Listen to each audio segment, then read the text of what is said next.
नमस्कार विद्यार्थी मित्रांनो, राज्यसेवा पूर्व परीक्षा 2024च्या रचनातून असणारी जी काही पीओए की सिरीज आहे ती आपली मागच्या काही कालखंडापासून सुरू झालेली आहे. आतापर्यंतच्या वेगवेगळ्या भागामध्ये आपण राज्यसेवा पूर्व परीक्षेच्या विभिन्न पीओए की सिरीजच्या असणाऱ्या प्रश्नांची जी काही उकल आहे ती केलेली आहे. किंबहुना त्याचबरोबर प्रश्नांचं विश्लेषण आणि त्या संबंधित असणाऱ्या आयपी फॅक्ट्सवर पण प्रकाश टाकलेला आहे. आतापर्यंतच्या विभिन्न व्हिडिओजमध्ये आपण या ठिकाणी राज्यसेवा पूर्व परीक्षा 2013, राज्यसेवा पूर्व परीक्षा 2014 आणि राज्यसेवा पूर्व परीक्षा 2015 या संबंध प्रश्नांच्या बाबतची जी काही चर्चा आहे ती घडून आणली होती. किंबहुना मागच्या राज्यसेवा पूर्व परीक्षा 2015च्या व्हिडिओमध्ये काही प्रश्नांची चर्चा मी या ठिकाणी केलेली होती. आता पुन्हा एकदा आपण राज्यसेवा पूर्व परीक्षा 2015च्या प्रश्नांची जी काही चर्चा आहे ती आजच्या व्हिडिओमध्ये करणार आहोत. मागच्या भाग 1 आणि 2 मध्ये आपण अनेक प्रकारच्या प्रश्नांची चर्चा या ठिकाणी राज्यसेवा पूर्व परीक्षा 2015च्या दृष्टीने केली होती. आज पुन्हा एकदा आपण राज्यसेवा पूर्व परीक्षा 2015च्या भाग 3 मध्ये उर्वरित काही प्रश्नांची जी काही चर्चा आहे ती घेऊन आणणार आहोत.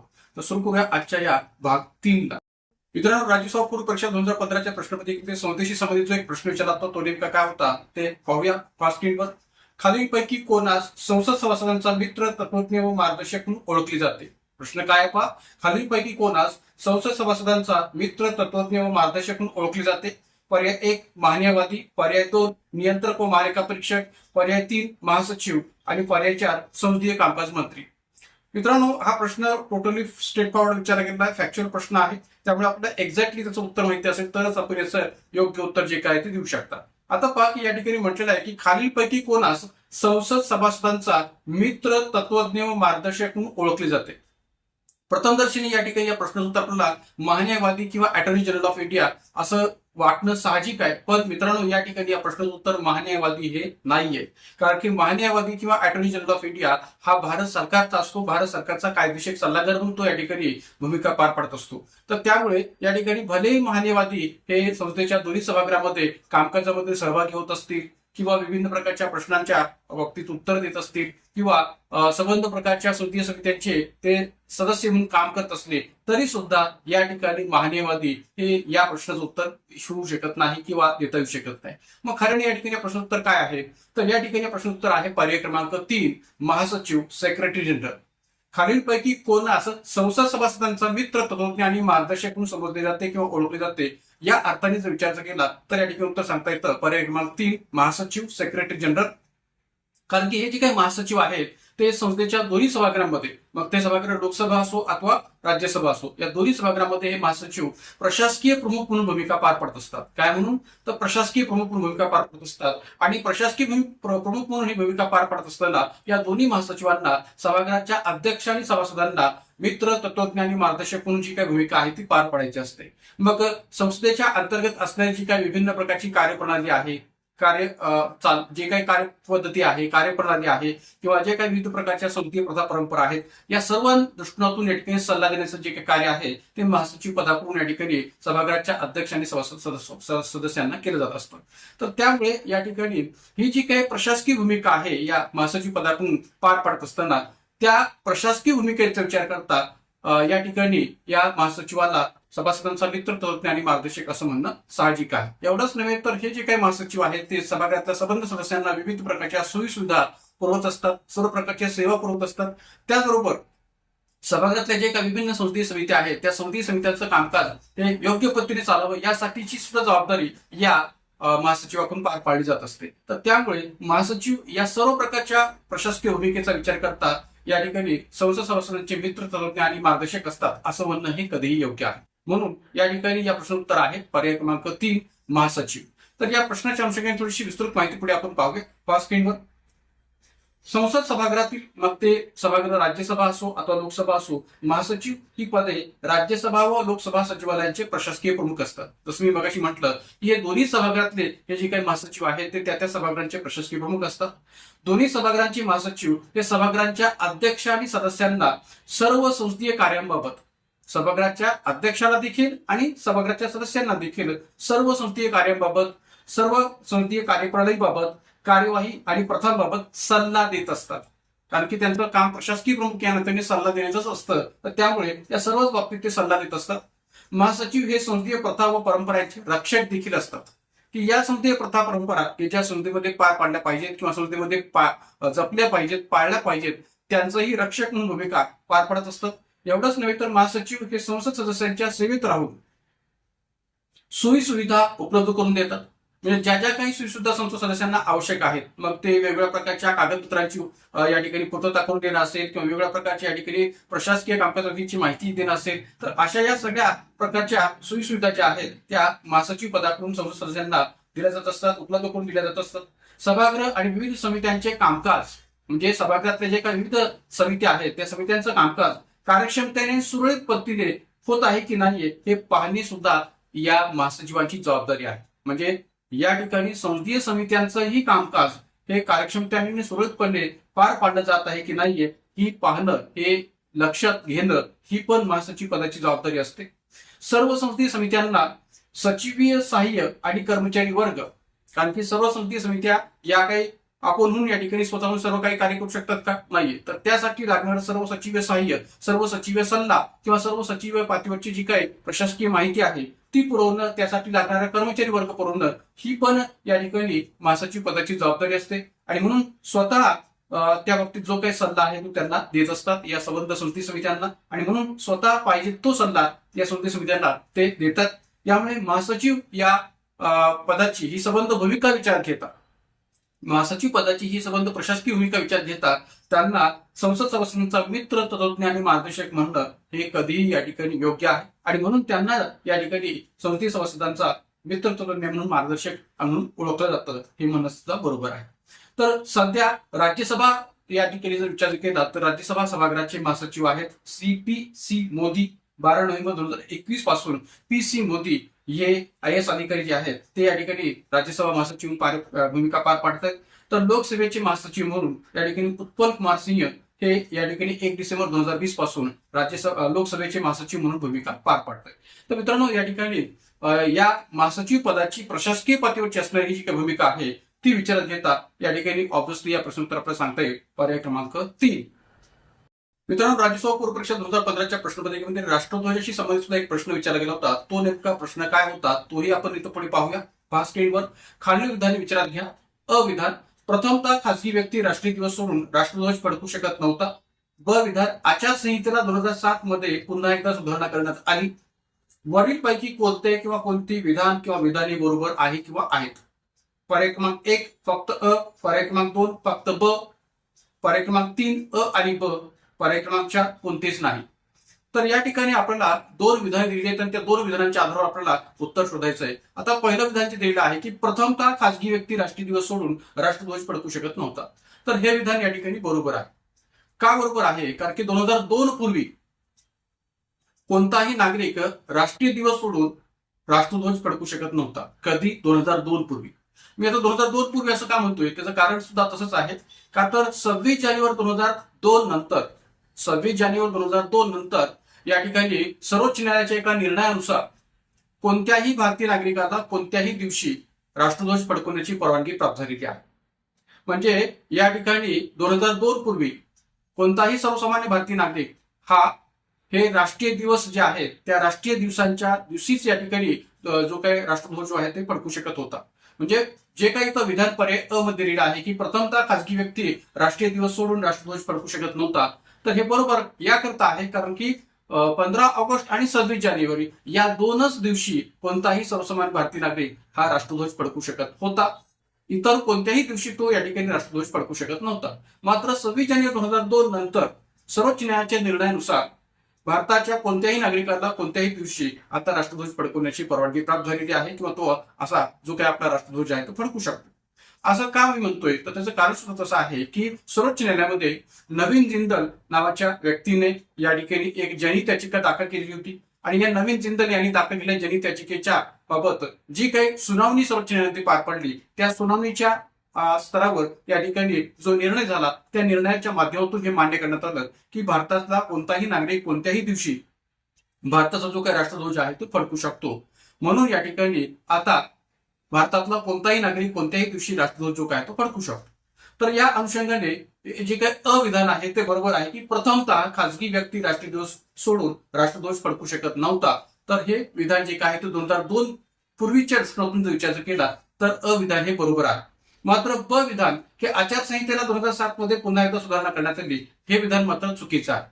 का चुकीचं आहे? का तर आचारसंहिता म्हणजे जी काही ध्वज आचारसंहिता आहे त्या ध्वज आचारसंहितेच्या बाबतीत 2002 मध्ये सुधारणा करण्यात आलेली आहे, न की 2007 मध्ये. आणि म्हणून या ठिकाणी जो काही सर्वोच्च न्यायालयाचा 2002 मधला निर्णय आला होता, तर त्या 2002च्या निर्णयानंतर या ध्वज आचारसंहितेच्या बाबतीत या ठिकाणी 2002 मध्ये सुधारणा करण्यात आलेली आहे. तर त्या दृष्टिकोनातून या ठिकाणी ब विधान जे काय चुकीचं आहे, का तर ब विधानात 2007 असा उल्लेख केलेला आहे या कारणामुळे. तर या ठिकाणी या प्रश्नाचं उत्तर आहे पर्याय क्रमांक 1 फक्त अ. का तर प्रथमतः खाजगी व्यक्ती राष्ट्रीय दिवस सोडून राष्ट्रध्वज फडकू शकत नव्हता हे म्हणणं 2002 पूर्वीच्या दृष्टीने योग्य आहे. आणि म्हणून या ठिकाणी पर्याय क्रमांक 1 फक्त अ हे या प्रश्नाचं उत्तर स्पष्ट करता येईल. तर या दृष्टीने थोडीशी विस्तृत माहिती पुढे आपण पाहूया. पाहू शकता स्क्रीनवर.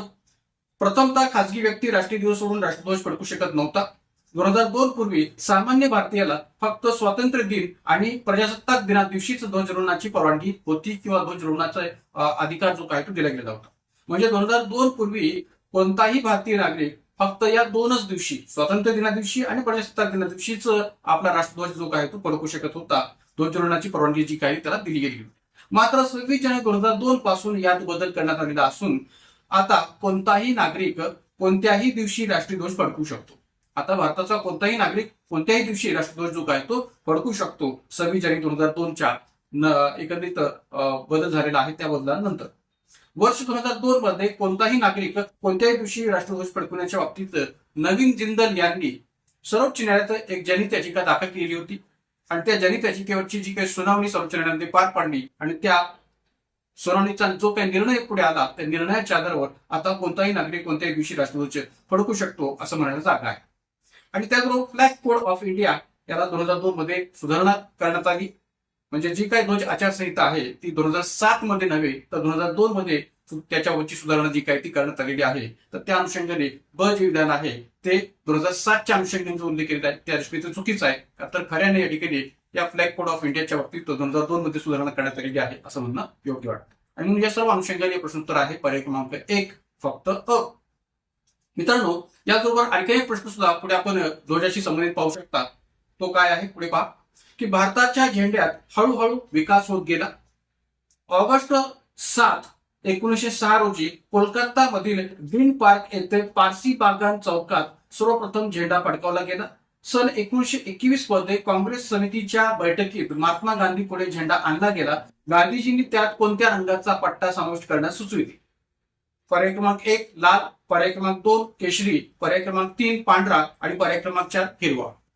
तर इथं या ठिकाणी भारताच्या झेंड्यामध्ये महात्मा गांधींनी कोणता रंग समाविष्ट करण्याच्या बाबतीत सूचना केली होती किंवा कोणता रंग समाविष्ट करण्याच्या बाबतीत सुचवलेलं होतं या दृष्टिकोनातून या ठिकाणी प्रश्न विचारलेला. थोडासा प्रश्न या ठिकाणी हिस्टॉरिकल बॅकग्राऊंडच्या बेसिसवर आहे हे मान्य करायला काही हरकत नाही. पण प्रश्न हा राष्ट्रध्वजाशी संबंधित असल्यामुळे पुन्हा एकदा त्या दृष्टिकोनातून जे काही विचार आहे तो आपल्याला करायचा आहे. मग या ठिकाणी उत्तर काय आपल्याला सांगता येईल? तर एक लक्षात घ्या की महात्मा गांधी हे अहिंसेचे या ठिकाणी प्रवर्तक होते, शांततेचे प्रवर्तक होते. आणि त्यामुळे शांतता आणि अहिंसावादी दृष्टिकोनातून असणारा जो काही रंग ओळखला जातो तो या ठिकाणी पांढरा आहे. आणि म्हणून या ठिकाणी या प्रश्न उत्तर आपल्याला सांगता येईल पर्याय क्रमांक 3 पांढरा. की भारताच्या झेंड्यात हळूहळू विकास होत गेला. ऑगस्ट 7, 1906 रोजी कोलकाता येथील ग्रीन पार्क येथे पारसी बागान चौकात सर्वप्रथम झेंडा फडकवला गेला. सन 1921 मध्ये काँग्रेस समितीच्या बैठकीत महात्मा गांधी पुढे जेव्हा हा झेंडा आणला गेला तेव्हा गांधीजींनी त्यात पांढऱ्या रंगाचा पट्टा समाविष्ट करण्यास सुचवलेले होते असं म्हणणं योग्य आहे. आणि म्हणून शांततेचं प्रतीक असणारं जे काय रंग आहे पांढरा त्या अनुषंगाने या प्रश्नोत्तर सांगता येईल पर्याय क्रमांक 3 पांढरा. मित्रांनो राष्ट्रध्वजाशी संबंधित 2 प्रश्न पाहिल्यानंतर पुढचा प्रश्न की जो कॉमनवेल्थशी संबंधित आहे तर ते कॉमनवेल्थशी संबंधित असणारा जो काही प्रश्न आहे तो नेमका काय आहे ते पुढे आपण पाहूया स्क्रीनवर. कॉमनवेल्थ राष्ट्रे स्वतंत्र राष्ट्रे आहेत जी पूर्वी ब्रिटिश साम्राज्यात होती. कॉमनवेल्थ राष्ट्रे जी स्वतंत्र राष्ट्रे आहेत जी पूर्वी ब्रिटिश साम्राज्यात होती. अविधान ही सर्व राष्ट्रे इंग्लंडच्या राणीला कॉमनवेल्थचे प्रमुख मानतात परंतु आपापल्या राष्ट्रांचे प्रतिकात्मक प्रमुख मानित नाहीत. ब विधान कॉमनवेल्थ देशात एकमेकांचे प्रतिनिधित्व करणाऱ्यांचा अँबॅसॅडर संबोधतात. वरीलपैकी कोणते किंवा कोणते विधान बरोबर आहेत? पर्याय 1 फक्त अ, पर्याय 2 फक्त ब, पर्याय 3 दोन्ही अ आणि ब, पर्याय 4 दोन्ही नाहीत.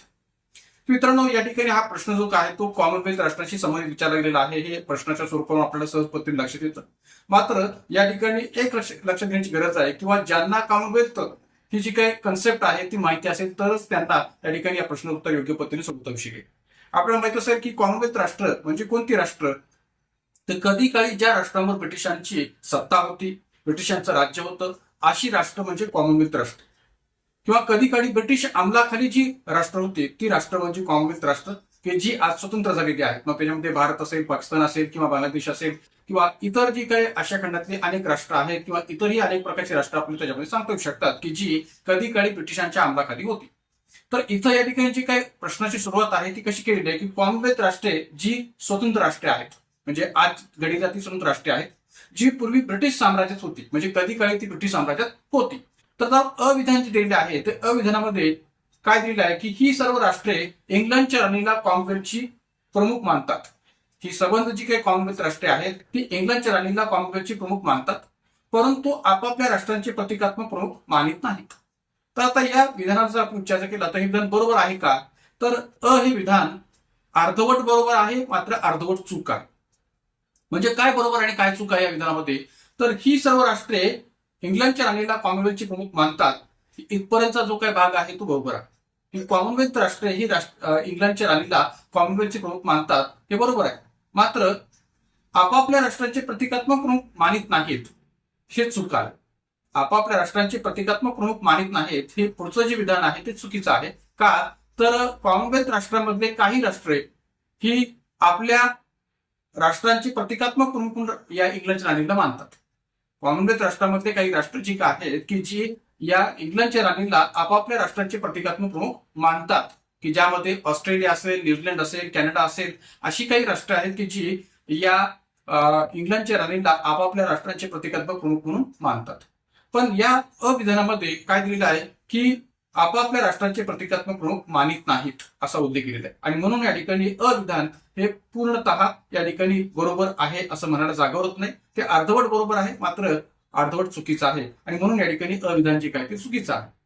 त्यानंतर ब विधान की कॉमनवेल्थ देशात एकमेकांचे प्रतिनिधित्व करणाऱ्याचा अँबॅसेडर संबोधतात. आता पहा की इथं थोडीशी वाक्यरचनेमध्ये चूक आपल्याला पाहायला मिळते. इथं वाक्यरचना अशी असायला पाहिजे होती की कॉमनवेल्थ देशात एकमेकांचे प्रतिनिधित्व करणाऱ्यास अँबॅसेडर संबोधतात, पण आयोगाकडून बऱ्याच वेळा इंग्रजीचं मराठी भाषांतर करत असताना अशा चुका होतात, हे आपण ग्राह्य धरलं पाहिजे.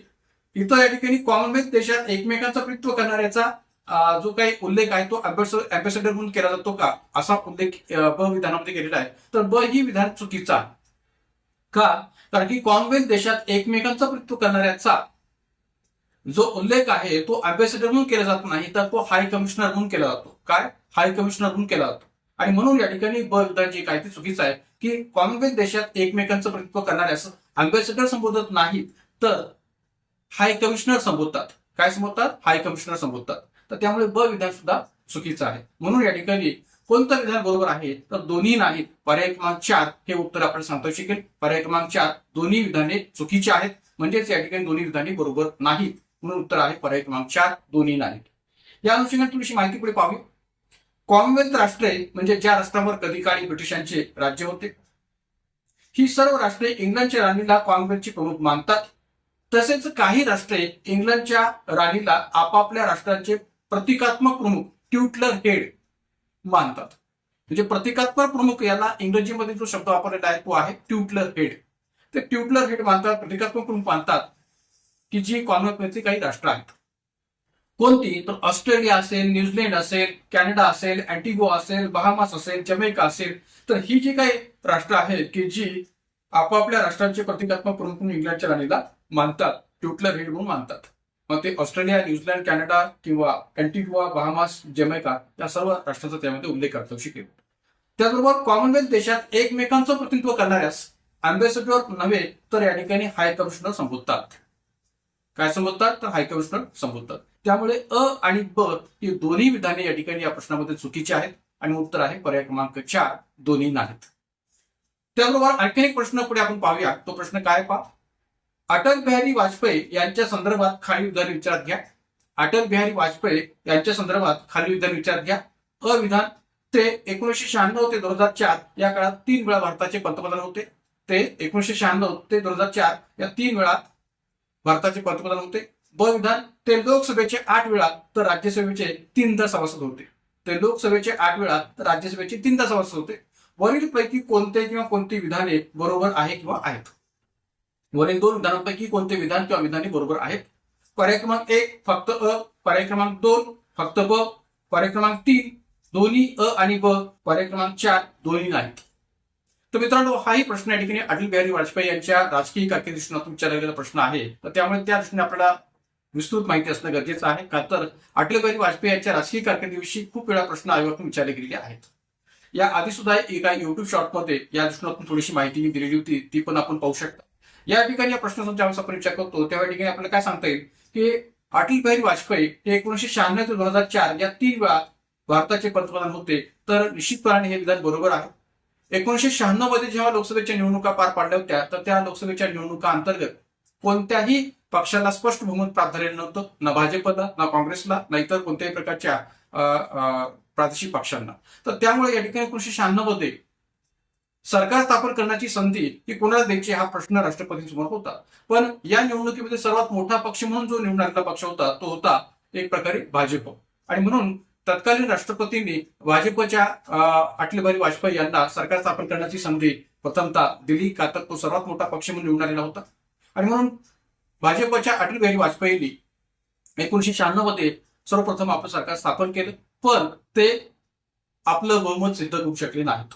कारण की अटल बिहारी वाजपेयी यांचं 1996 मधलं सरकार हे फक्त या ठिकाणी 13 दिवसच तग धरू शकलं. 13 दिवसातच ते गडगडलं, का तर त्यांना आपलं जे काही बहुमत आहे ते बहुमत सिद्ध करता आलं नाही किंवा बहुमत या ठिकाणी प्राप्त करता आलं नाही. कारण की तत्कालीन कालखंडात भाजपची जी काही ओळख होती हिंदुवादी पक्ष, जशी आज सुद्धा ती आहे, तर तशीच ती त्याही वेळेस या ठिकाणी ओळख होती. सांप्रदायिक पक्ष म्हणून त्यांच्यावर या ठिकाणी वारंवार टीका केली जात होती. तर त्या सांप्रदायिकतेचा विचार करता कोणत्याच पक्षांनी त्यांना पाठिंबा देऊ केला नाही. परिणामी 13 दिवसांचं असणारं अटल बिहारी वाजपेयी सरकार 1996 मध्ये बहुमता अभावी या ठिकाणी तयार होऊ शकलं नाही किंवा बहुमता अभावी या ठिकाणी निर्माण होऊ शकलं नाही.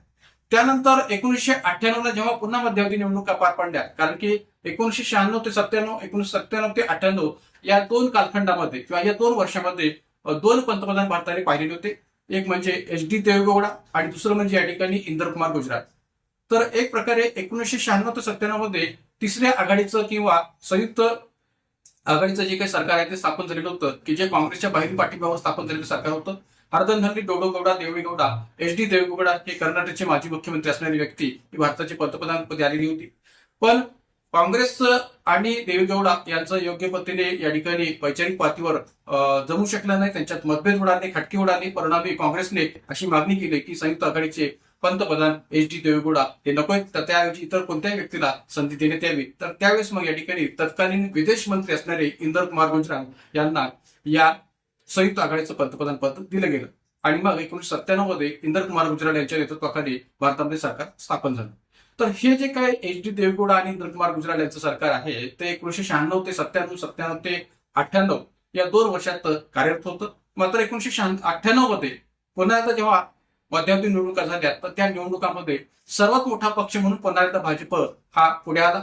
आणि त्यामुळे 1998 ते 99 13 महिन्यांचं अटल बिहारी वाजपेयी सरकार हे दुसऱ्यांदा स्थापन झालं. म्हणजे 1996 ते 2004 या कालखंडात पहिल्यांदा 13 दिवसांचं अटल बिहारी वाजपेयी सरकार, त्यानंतर 13 महिन्यांचं असणारं अटल बिहारी वाजपेयी सरकार हे दुसऱ्यांदा स्थापन झालं होतं. मात्र 1999 मध्ये पुन्हा एकदा मध्यावधी निवडणुका पार पडल्या कारगिल युद्धाच्या पार्श्वभूमीवर. आणि 1999 मध्ये पुन्हा एकदा मध्यावधी निवडणुका झाल्यानंतर 1999 ते 2004 या कालखंडात पुन्हा एकदा अटल बिहारी वाजपेयी यांना आपलं सरकार स्थापन करण्याची संधी प्राप्त झाली. तर यामध्ये एक गोष्ट लक्षात घेण्याची गरज आहे, ती म्हणजे कोणती, तर 1998 ते 99 या कालखंडात असणारं 13 महिन्यांचं अटल बिहारी वाजपेयी सरकार ही NDAचं सरकार होतं, नॅशनल डेमोक्रेटिक अलायन्सचं सरकार होतं. आणि 1999 ते 2004 याही कालखंडात भाजपने NDAच्याच आधारावर सरकार स्थापन केलं होतं. तर अशा पद्धतीने 1996 ते 96, 1998 ते 99 आणि 1999 ते 2004 अशा 3 कालखंडात 3 वेळा या 1996 ते 2004 मध्ये अटल बिहारी वाजपेयी हे भारताचे पंतप्रधान होते असं म्हणायला जागा होते. म्हणून पहिलं जे विधान आहे अविधान या प्रश्नातलं ते बरोबर आहे. आता राहिला प्रश्न ब विधानाचा, की ते लोकसभेचे 8 वेळा तर राज्यसभेचे 3दा सभासद होते. तर हे विधान पूर्णपणे चुकीचं आहे. कारण की अटल बिहारी वाजपेयी हे त्यांच्या राजकीय कारकिर्दीमध्ये लोकसभेचे 9 वेळा तर राज्यसभेचे 2दा सभासद होते. लोकसभेचे 9 वेळा आणि राज्यसभेचे 2दा सभासद झालेले होते. तर त्यामुळे ब हे विधान या ठिकाणी चुकीचं आहे. तर या अनुषंगाने या ठिकाणी कोणतं विधान बरोबर आहे, तर फक्त अ. म्हणून या प्रश्नाचं उत्तर आपल्याला सांगता येईल पर्याय क्रमांक 1 फक्त अ. याही प्रश्नाच्या अनुषंगाने थोडीशी विस्तृत माहिती पुढे पाहूया. पहा, अटल बिहारी वाजपेयी 1996 ते 2004 या कालखंडात 3 वेळा भारताचे पंतप्रधान होते. पहिल्यांदा 1996 ते 96 13 दिवसांचं अटल बिहारी वाजपेयी सरकार, दुसऱ्यांदा 1998 ते 99 13 महिने एनडीएचं सरकार म्हणजेच भाजपच्या पातीवर स्थापन झालेलं आहे एनडीएचे सरकार, आणि तिसऱ्यांदा 1999 ते 2004 या कालखंडात 5 वर्षांचं असणारं एनडीएचं सरकार की जे भाजपच्या नेतृत्वाखाली स्थापन झालेलं होतं, आणि ते लोकसभेचे 9 वेळा तर राज्यसभेचे 2 वेळा संसद होते असं म्हणून जागा होते. तर या संबंध अनुषंगाने या प्रश्नाचं उत्तर आहे पर्याय क्रमांक 1.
मित्रांनो, राज्यसभा पूर्व परीक्षा 2015च्या प्रश्नपत्रिकेमध्ये जिल्हा प्रशासनाशी संबंधित सुद्धा एक प्रश्न विचारला गेला होता. तो नेमका काय विचारला होता तो पुढे आपण पाहूया स्क्रीनवर.